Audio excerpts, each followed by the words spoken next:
What is up, guys? ConcurrentFlame here with an unboxing of the MSI GTX 980 Gaming 4G, because it's 4 gigabytes. It is the GeForce GTX 980 and MSI's variant, the 4G one, which is I believe their best model of the 980, not the Ti, but the 980. And I'm just gonna get onto it before I show you the box. That's my serial number in UPC, but you can't use that. Mostly because it's going to be given to MSI for a rebate. That's the back. Not really going to get into that. But it is the quietest cards for the 980, not the Ti. The Ti is a whole different thing with many different card variants. So I'm just going to cut the tape at the top over here. This is the first graphics card unboxing I've ever done.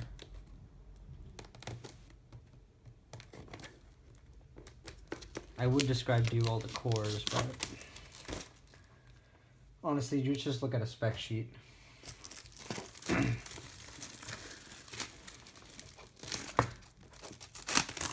This thing is overclocked at, well, I forgot what it was, and it doesn't really say on the box exactly. Nope, it says it somewhere, but not too focused on that. The box definitely feels really good. I really like MSI. They're really a quality brand, and they do provide a good pricing. Well, they're expensive sometimes, but they do make pretty good quality. I believe they make hard drives too. I remember I have a MicroStar hard drive. So this is what you see when you first open the box. And now we're gonna pull this out.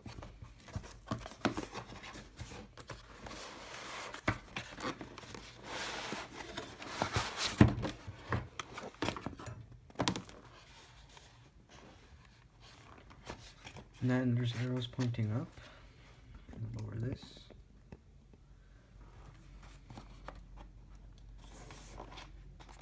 And this is upside down apparently. That's probably why, I guess.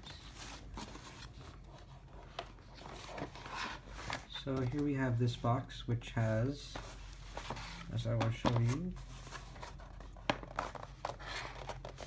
I'll actually move this to a different perspective, to an unboxing perspective. Sorry if the camera's a little bit crooked. I'm basically like turning into like a worse YouTuber every day at this point, as far as my camera angles go. Sorry, this is probably really bad for you guys. I'm not exactly sure how to take this off.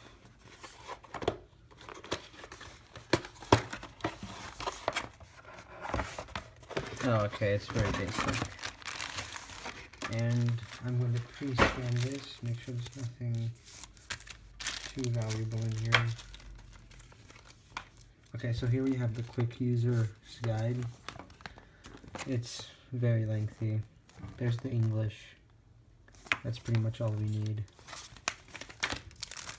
Here's the disc, and it comes with, I'm not sure which driver version, but it does support Windows 8 apparently, even though the card supports Windows 10. Here's the power cable it does come with. That's how many pins it is. To that many pins, female. So you should note that. That is 6, by the way, if you can't see it. 6 pin to 8 pin, even though one of them is cut off.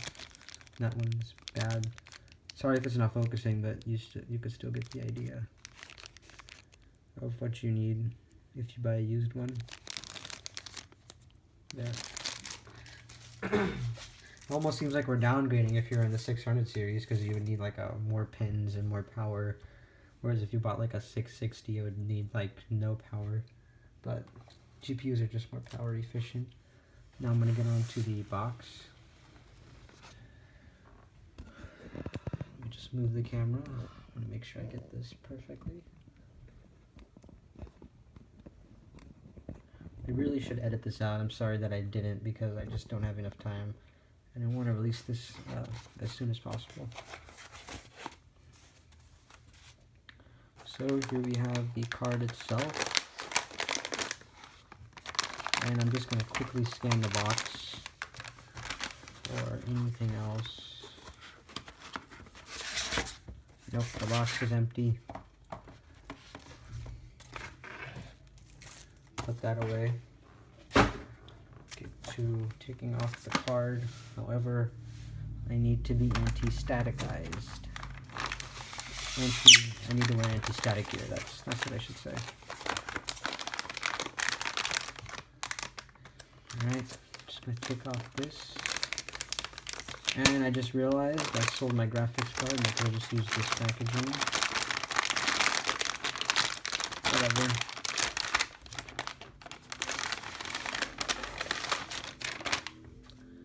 And here we have the card itself. I'll make this straight for you even though the camera's crooked. And we have the pins covered up for PCIe 3.0. And I believe there is no SLI connector. Nope, no SLI. It's unnecessary because there is no performance difference between using SLI separate connection and just going through PCIe.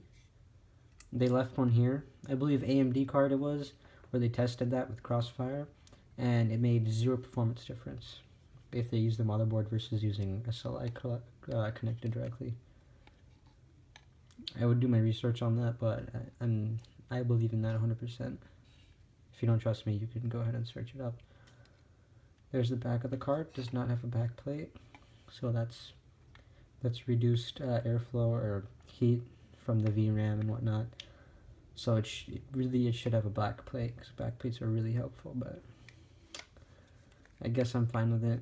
My 680 even has a back plate. I'm really beginning to think, why didn't this have a back plate? This was the best 980 card. My 680 does have a back plate though. It was an Asus.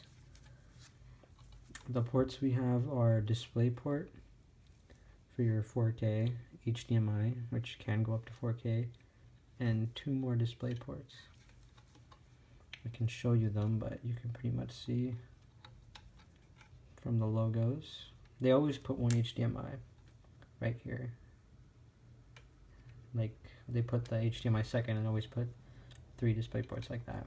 And then there's DVI, and VGA is dead, although I don't really think they'd fit it on here. And that's pretty much it, guys. I'm gonna go install this thing into my PC, but if you guys like this video, please like it.